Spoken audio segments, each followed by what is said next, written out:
روز بخیر. با تازه‌ترین مطالب تاجیکستان و جهان از روز 6 نوامبر شما را استودیوی مرکزی رادیو آزادی همراهی میکنیم. امروز در برنامه این موضوع ها را داریم.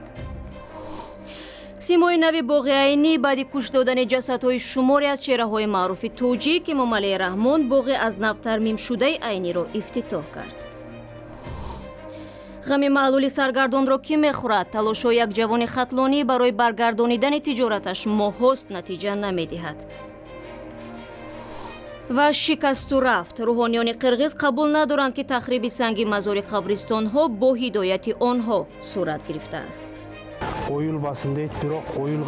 ما هرگز نگفتیم که آنها را ویران کنند. هیچ کس این را نمیگوید. 6 نوامبر در تاجیکستان 23مین سالگرد قبول قانون اساسی تجلیل شد. سرقانون تاجیکستان در سال 1994 در اوج جنگ شهروندی قبول گردید و متن آن تاکنون 3 مرتبه تغییر خورده است. امروز در سراسر کشور عید و روز غیرکاری بود. امام علی رحمان رئیس جمهوری کشور نخست ساکنان را با این جشن تبریک گفت و بعداً در مراسم افتتاح باغ ترمیم شده عینی در مرکز پایتخت شرکت کرد.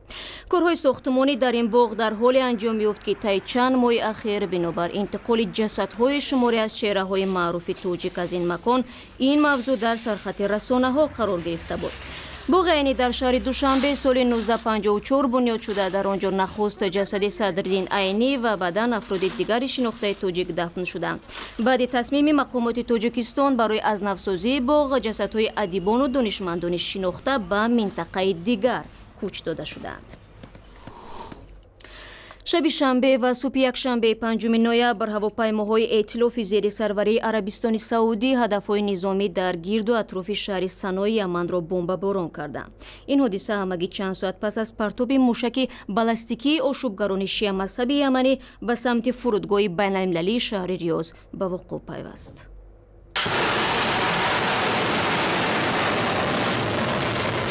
ائتلاف زیر رهبری عربستان سعودی پرتاب موشک‌های بالستیکی در سمت ریاض را محکوم نموده افزوده است که این عمل شیعه‌های حوثی یمن به جواب مناسب مواجه خواهد شد. در اظهارات ائتلاف ذکر شده است که رهبری مستقیم ایران بالای زیردستان حوثیشان امکان دارد چون کوشش تجاوز به کشورهای همسایه و تهدید به نظم و ثبات منطقه و جهان ارزیابی شود. هفته گذشته در نشست ریاض ائتلاف دستگیری حوثیان یمن از جانب ایران را محکوم کرده بود. کشورهای اشتراکی در نشست ایران را به خاطر تأمین موشک‌های بالستیکی، مهمات و مینه‌های زمینی به جنگجویان حوثی محکوم کردند. ایران قطعنامه رقم 2216 را پایمال نموده باید به خاطر تأثیر منفیش به امنیت منطقه مسئول دانسته شود. ائتلاف رفت و آمد زمینی، آبی و هوایی به یمن را منع کرده. در عین زمان یادآور شده است که کار گروه‌های خیریه را مد نظر خواهد داشت. امارات متحده عرب، بحرین، کویت، مصر، مراکش، اردن، سنگال در تشکیل ائتلاف زیر رهبری عربستان سعودی سهم گرفتند. با گفته مقامداران ائتلاف ایران شیعه‌های حوثی یمن را با موشک‌های بالستیکی تأمین کرده است. 4 نوامبر موشک‌های بالستیکی فرودگاه بین‌المللی شهر ریاض را هدف قرار داده بودند ولی نیروهای سعودی موشک‌ها را در هوا بی‌ضرر نمودند. رو می‌آوریم به موضوعهای دیگر. در نتیجه تیراندازی یک فرد مسلح به کلیسای در نزدیکی شهر سان آنتونیو در آمریکا 10 نفر کشته شدند. حمله صبح بر وقت صورت گرفت و در میان هلاک شده‌ها کودکان نیز هستند. پرزیدنت دونالد ترامپ خبر تیراندازی را در سفرش به آسیا دریافت و آن را تیراندازی دهشتناک عنوان کرد. تایری سفر گزارش می‌دهد. تیراندازی این دفعه در شهرک خردی سازرلند سپرینگ در ایالت تگزاس رخ داد. هنگام عبادت صبحگاهی پیروان کلیسای اولین بپتیستی مردی مسلح وارد کلیسا شد و به تیراندازی شروع کرد.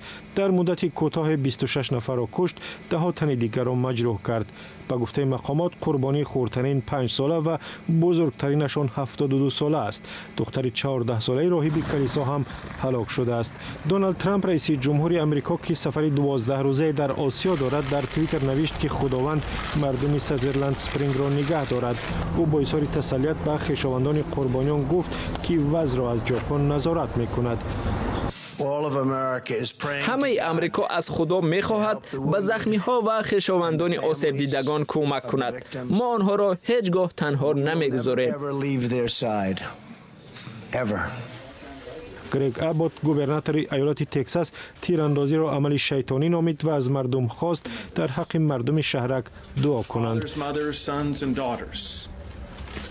این یک فاجعه بسیار بد است چون در جای عبادت در داخل کلیسا مردم بیگناه را کشتند. ما از مرگ آنها اندوهگینیم و به خویشاوندانشان کمک میکنیم. با گفته پلیس جسدی فردی مسلح را در محله همسایه پیدا کردند. گفتند که او یک جوان سفید پوستی 26 ساله است. با گفته مطبوعات او با اسلحه اتوماتی مسلح بوده است. تیراندازی در تگزاس در زمان صورت گرفت که وحشت تیراندازی خونین ماه سپتامبر در شهر لاس وگاس آمریکا از یادها نرفته است. در آن زمان یک مرد تیرانداز 58 نفر را در یک کنسرت کشت. حادثه نو به شک دیگر باره بحث استفاده اسلحه در آمریکا را بیشتر می‌کند. برنامه را با گزارش‌های دیگر ادامه می‌دیم. طول چند سال اخیر با رشد عقاید افراطی در کشورهای آسیای مرکزی حادثه‌های شکستن و ویران کردن سنگ مزارها بیشتر شده است. بهار امسال در جنوب تاجیکستان و پیشتر از این در قبرستان ولایت سوغد تخریب سنگ مزارها از سوی افراد علاهیده ثبت گشت و آنهایی که در این عمل دست داشتند مجازات شدند. اخیراً در ولایت اوش قرقیزستان نیز سنگ و کتیبه قبرها به یک نفر خلل رسانده است. جورابک توکوبویوی قبرکن سالهای طولانی در گورستان پاسبان بود. بعداً او را از کار آزاد نمودند و آرامگاه بدون نظارت ماند. چند روز پیش سنگ‌های بالای قبر پدر و همسرش را ویران کردند. حالا قبرستان را کسی نگاهبین نمی کند. در اینجا هر کاری خواهند انجام می دهند. بهار در اینجا سوختار شد. خرابکاری را در قبرستان نخستین شده چوپان‌ها مشاهده کردند. آنها در این باره به مردم محله و مقامات انتظامی خبر دادند. به حساب شاهدان در مجموع 51 سنگ مزار بیجا کرده شده است. پلیس در پی این حادثه گمانبر را دستگیر کرد. در نسبت او طبق ماده تحقیر جسد فوتیدگان و ویران نمودن آرامگاه پرونده جنایی آغاز شد. فرد متهم به هنگام بازپرسی گفت که از روی اعتقاد دینی به این عمل دست داده است. من در تلویزیون برنامه را تماشا کردم. آنجا به سوالیان که آیا ممکن است در بالای قبر سنگ مزار بگذارند چنین پاسخ دادند که برای مرده ها این باری وزنین است. خواستم آنها را از باری وزنین آزاد کنم. آقسقال‌های محلی از آن نگرانند که جوانان اکثراً چنین عمل را بنابر نداشتن دانش دینی صادر می‌کنند. با گفته آنها این بیسوادی باعث آن می شود که افکار آنها را عقاید افراطی پر می کند. و تخمین کنشبک سلیمانوف سنگ‌های مزار با فرمان افراد علاهیده تخریب شدند. حتی نفری که بیماری روانی دارد یا آدمان مست به این کار دست نمیزنند. یک نفر نمیتوانست چنین کاری را بکند. نمیتوان گفت که همه جوانان مذهبی و افراطی اند. فرمان مشخص بود. ظاهرا مولای ما یک روزی پیش در این باره شنیده بود ولی به کسی نگفت. ما را به بیعملی ابدار کرده از وظیفه اش آزاد کردیم. امام خطیب محلی پنهان نمی‌دارد که به هنگام امر معروف به نمازگزاران تاکید می‌کند که طبق قوانین شریعت گذاشتن سنگ مزار درست نیست. شریعت گذاشتن سنگ مزار را منع کرده است. ما در همه جا در این باره میگوییم. مذهب حنفی ما گذاشتن سنگ مزار را منع میکند ولی سنگ هایی که گذاشته شدند مالکیت شخصی محسوب میشوند و تخریب آنها را مذهب ما اجازت نمیدهد.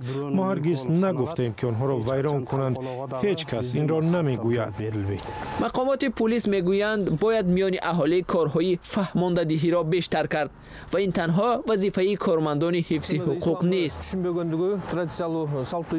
چون این حادثه ها بنابر درک نکردن اسلام عنعنوی به عمل می آیند. کارهای فهماندهی را باید روحانیان انجام بدهند. این شخص با رفتارش درد نفرانی را که نزدیکانشان را از دست دادند بیشتر کرد. این حادثه در قرقیزستان بی‌سابقه نیست. چند سال پیش در ولایت بادکن هم قبرها را ویران کرده بودند. در یکی از ناحیه‌های آش امام خطیبان حتی گذاشتن سنگ مزار را منع کرده فرمان دادند که سنگ‌های موجوده را برچینند.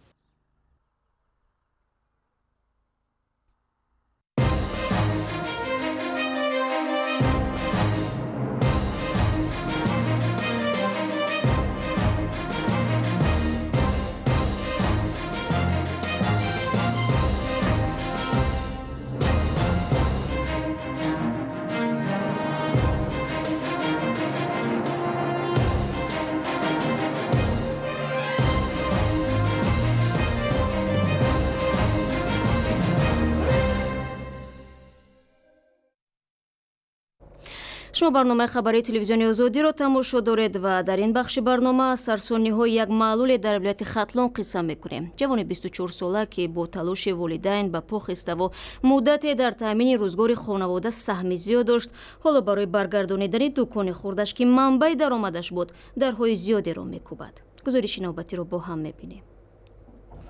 نسیم هر جا که برای دادخواهی رود این دسته مکتوب‌ها را با خود می‌برد. او تا دستگاه رئیس جمهور نوشته است، به قبول رئیس مجلس ملی رفته است، اما وضعش تغییر نکرد.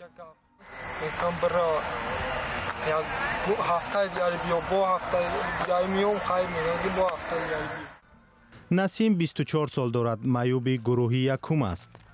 از سال 2009 مرکز دیلری داشت، روزنامه و مجله می فروخت. سرسانی های او بعد از آنکه دکانش را از نزد بازار مرکزی فرخار با دستور رئیس ناحیه برداشتند سر شد. میگوید اجازت نامه داشت. رئیس ناحیه فرگشت با هم پیش چی ما گذشت که بخیزنش.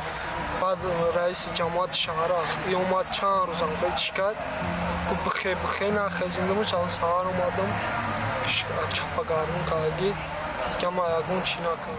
اون نمیخواهد خرج خوردن و پوشیدنش بر دوش والدین و برادرانش باشد. حالا هم فرصت را با وجود قطع تجارتش بیهوده نمیگذراند. میام هر کسا یاردم میتم گویا اون سومیتم. کی را یاردم میتی؟ مثلا چی یاردم میتی؟ چی کار؟ اون کسا نگاه میکنم جوشانم کار میکنم داکاتش. نشین خاطش کار.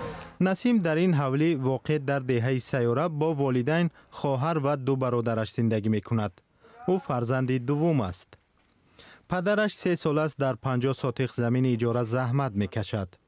سهم نسیم در بودجه عائله کلان بود. میوارد یاردم میکرد. امی خدشه میشید هر موی نمیه بروک یا پوپشی نمیه پوشک لخشنگ میره پوپشی امی امونا میبرش میدرونش میره و امورا هفتوس می اساس می پوپشیش میخواه و بروکش میخواه. خب فایده دیدگیش میگه ما یادتای نیشه روغم میگیرین یا اون چیز میگیرین.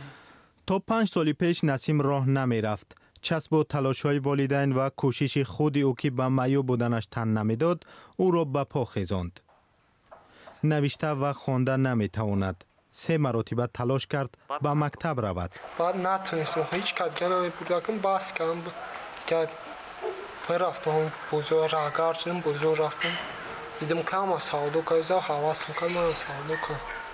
حکومت ناحیه فرخار از باغ مرکزی ناحیه که شخصی است برای نسیم خواهش جای کرده است. آنها از نسیم 300 سامانی اجاره پولی خواستند. نسیم میگوید با نسخه برداری و چاپی صورت نمیتواند اجاره پردازد، انداز سپارد و درآمد گیرد. ما همی کوشش کردیم که نه دیگه همی حکومت یاردم نداده سن نکن. بو که من میرم میکنم کار کردگی من باید بکنم. من باید جواب بگیرم زندگی من بیارم. در تاجیکستان معیوبان در تامین جای کار اولویت دارند، اما نسیم معیوب گروه یکم هنوز دادرس در ناحیه فرخار پیدا نکرده است.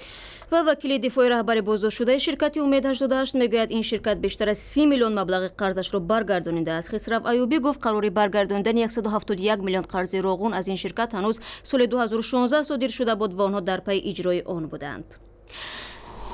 با این مطلب به پایان برنامه رسیدیم، اما شما میتوانید خبرگزاری‌های بیشتر را در وبسایت ما www.azadi.org بخوانید. از همراهیتان تشکر و تا ملاقات فردا. خدا نگهدار هر یک شما.